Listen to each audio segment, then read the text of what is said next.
jobbá tenni a világot. Ez a mi feladatunk. Szeretetünk megformázva a világképet is adunk. Megbékélést, igazságot, emberséget és csodát. Megsúgjuk a földlakóknak, hogy létezik oda át.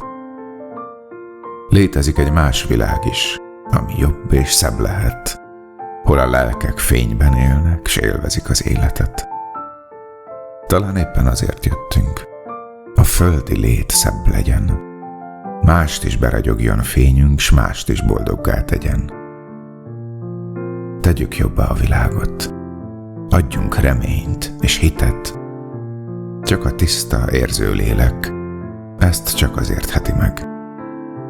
Tanítsunk a művészettel, hogy akik nem képesek meglátni a valóságot, mutassunk értékeset. Ám az érték önvalónkból áradjon, mint tiszta fény, s terjedjen a jóság, bőség körbe itt a földtekén.